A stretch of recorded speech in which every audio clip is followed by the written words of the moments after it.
Right Pawan, మొన్నటి వరకు YCP పెద్దలు ఏం చెప్తే అదే చేసేవాళ్ళు. మీ మాటే మాకు శాసనం, మీరేం చెబితే అది మేము పాటిస్తాం తూచా తప్పకుండా అని చెప్పేసి వ్యవహరించారు. ఇప్పుడు మళ్ళీ అధికారం అంటే టీడీపీ అధికారంలోకి వచ్చిన తర్వాత ప్లేట్ ఫిరాయించేశారు. మమ్మల్ని వైసీపీ నానా అగచాట్లు చేసింది, నానా ఇబ్బందులు పెట్టింది, మమ్మల్ని ఏదో ఇక వైసీపీ మమ్మల్ని ఇన్ని ఇబ్బందులు పెడుతుంది కాబట్టే మేము అది వైసీపీ ఏం చెబితే అది చేయాల్సి వచ్చింది అని చెప్పేసి వాళ్ళు ప్లేట్ ఫిరాయించడం జరిగింది. అంటే ఎందుకు అంటే ఓవరాల్ గా వాళ్ళకు కావాల్సిన ఉద్యోగాన్ని అంటే బదిలీలను కానివ్వండి, అలాగే పై స్థాయి ఉద్యోగాల కోసం, అలాగే మొత్తం పైరవీలు చేస్తున్నట్లుగా దీనికి సంబంధించి మాత్రం అర్థమవుతోంది. సో కావాలని మళ్ళీ టీడీపీ అధికారంలోకి వచ్చిన తర్వాత ఒక ప్లేట్ ఫిరాయించి సో వాళ్ళ డ్రామాలు అన్నిటికీ కూడా తెరతీసినట్లుగా అర్థమవుతోంది. చూస్తే నిన్న మొన్నటి వరకు వైసీపీ పెద్దలకు ఊడిగం చేశారు. వారి అడుగులకు మడుగులొత్తుతూ వారు చెప్పిన దానికల్లా తలూపారు. మీ మాటే మాకు శిరోధార్యం అంటూ తూచా తప్పకుండా పాటించారు. వైసీపీ నేతల కళ్లల్లో ఆనందం చూడడం కోసం ప్రతిపక్ష నేతలను నానా హింసలు పెట్టారు. తీరా ఎన్నికల ఫలితాలు వచ్చి రాష్ట్రంలో ప్రభుత్వం మారడంతో ఇప్పుడు ప్లేటు ఫిరాయించి సరికొత్త డ్రామాకు తెరతీశారు. టీడీపీకి వీరభక్తులమనే ముసుగు వేసుకోవడంతో పాటు తాము కూడా వైసీపీ బాధితులమేనని, గత ప్రభుత్వంలో నానా అగచాట్లు పడ్డామని నమ్మపలుకుతున్నారు. తమపై టీడీపీ ముద్ర వేసి వేధించారంటూ టీడీపీ నేతలను బురుడీ కొట్టించి కీలక పోస్టుల కోసం పైరవీలు చేస్తున్నారు. వీరిలో కొందరి ప్రయత్నాలు ఫలించి వారు కోరుకున్న పదవులు దక్కడంతో మిగిలిన వారు కూడా రెట్టించిన ఉత్సాహంతో కార్యరంగంలోకి దిగిపోతున్నారు. వీరిని చూసి ఏ ఎండకు ఆ గొడుగు పట్టడం అంటే ఇదేనేమో అని సీనియర్ అధికారులు ముక్కున వేలేసుకుంటున్నారు. వైసీపీ నేతలతో అంటకాగిన కొందరు అధికారులు ఏపీలో అధికారం మారగానే కొత్త రంగు పులుముకుంటున్నారు. టీడీపీ జనసేన నాయకుల దగ్గర కావడానికి వీరు ఎంచుకున్న డ్రామా నభూతో నా భవిష్యత్ అన్నట్లుగా ఉంది. ఓవరాల్ ఇదే అంశానికి సంబంధించి మరింత సమాచారాన్ని మా ఏపీ బ్యూరో చీఫ్ రామారావు అడిగి తెలుసుకుందాం. రామారావు, గత వైసీపీ ప్రభుత్వ అధికారులతో ఊడిగం చేసి ఇప్పుడు మళ్లీ అధికారాలు చేజిక్కించుకోవడం కోసం టీడీపీకి మళ్లీ అంటకాగుతున్నట్లుగా డ్రామాలు నటిస్తున్నట్లుగా తెలుస్తుంది. ఓవరాల్ గా అప్డేట్స్ ఏంటి? నీలిమ, రాష్ట్రంలో కొంతమంది అధికారులు వ్యవహరిస్తున్న తీరు నిజాయితీగాను విధి నిర్వహణలో నిజాయితీగా ఉండే అధికారులకి ఇబ్బందికరంగా మారింది. ముఖ్యంగా వైసీపీతో గత 5 సంవత్సరాల కాలంలో అంటగాగిన కొంతమంది అధికారులు తమపై అప్పట్లో వైసీపీ నేతలు ప్రభుత్వానికి ఫిర్యాదు చేశారని, కింద ఉన్న అధికారులు, ఉన్నతాధికారులు కూడా ఫిర్యాదు చేశారంటూ ఫేక్ లెటర్లు సృష్టించి అవి తెలుగుదేశం పార్టీకి సంబంధించిన కొంతమంది కీలక నేతల వద్దకు చేరే విధంగా ప్రయత్నాలు చేసి కీలక పోస్టింగ్లు కొట్టేయటంలో వీళ్ళంతా బిజీగా ఉన్నారు. ఇటువంటి అధికారులు కొంతమంది ఇప్పటికే ప్రభుత్వంలో కొన్ని కీలక పోస్టింగుల్లో చేరిపోయారు అని చెప్పి పెద్ద ఎత్తున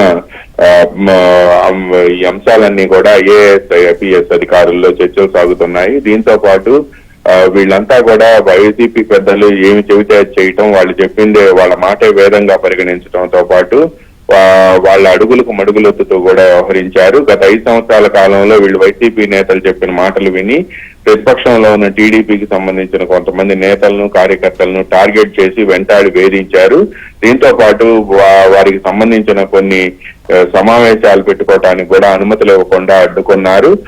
ఈ విధంగా చిత్తూరు జిల్లాతో పాటు అనేక జిల్లాల్లో కూడా ఇప్పటి ముఖ్యమంత్రి, అప్పటి ప్రతిపక్ష నేత చంద్రబాబు నాయుడు సభలను కూడా అడ్డుకునే ప్రయత్నాలు కూడా చేశారు. చివరకు చంద్రబాబు నాయుడు సభకు అనుమతి లేదు అంటూ కూడా ఆయన సమావేశాన్ని రద్దు చేయాలి అని కూడా నోటీసులు ఇచ్చిన అధికారులు కొంతమందికి ఇప్పుడు టీడీపీ ప్రభుత్వంలో పెద్దపీట వేయటంపై కూడా అసలు విషయం ఏమిటి అని ఆరా తీస్తే ఈ ఫేక్ లెటర్ల వ్యవహారం బయటకు వచ్చింది. ఇప్పుడు రాష్ట్రంలో కొంతమంది అధికారులు చేస్తున్న ఫేక్ లెటర్ల వ్యవహారం ఇదే ఆయా శాఖల్లో ఉండే కొంతమంది అధికారులు, ముఖ్యంగా ఐఏఎస్, ఐపీఎస్ అధికార వర్గాల్లో చర్చనీయాంశంగా మారింది. ఈ విధంగా వీళ్ళు చేస్తున్న వ్యవహారాలు ఇప్పుడు రాష్ట్రంలో చర్చనీయాంశంగా మార్చడమే కాకుండా మరికొంతమంది అధికారులు గోడ మీద పిల్లివాటంగా వ్యవహరిస్తూ ఉన్నారు. జగన్ ప్రభుత్వంలో అడ్డగోలు పోస్టింగులు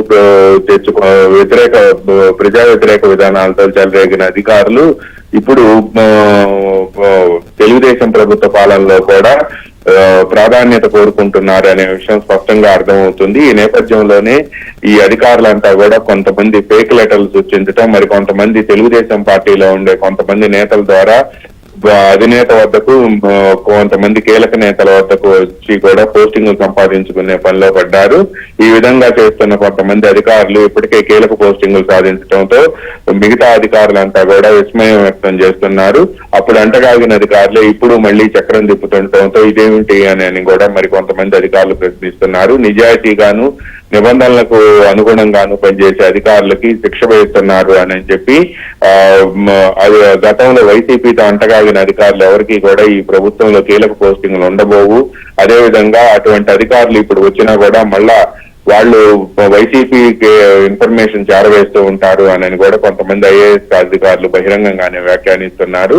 ఫేక్ లెటర్లు సృష్టించడం, అధినేత వద్దకు ప్రభుత్వ అధినేత వద్దకు రికమెండేషన్లు చేయించడం ఇవన్నీ కూడా చేస్తున్నారని ఇటీవల జరిగిన కొన్ని ఐఏఎస్ ఐపీఎస్ అధికారుల పోస్టింగుల్లో కూడా కృష్ణా జిల్లాలో కానీ లేకపోతే ఎన్టీఆర్ జిల్లాలో కానీ లేకపోతే రాష్ట్రంలో వివిధ జిల్లాల్లో చిత్తూరు తిరుపతి జిల్లాల్లో కానీ కొంతమంది అధికారులకి కీలక పోస్టింగ్లు ఇవ్వడంపైనే ఇప్పుడు ఐఏఎస్ ఐపీఎస్ వర్గాల్లో తీవ్ర అభ్యంతరాలు వ్యక్తం అవుతున్నాయి.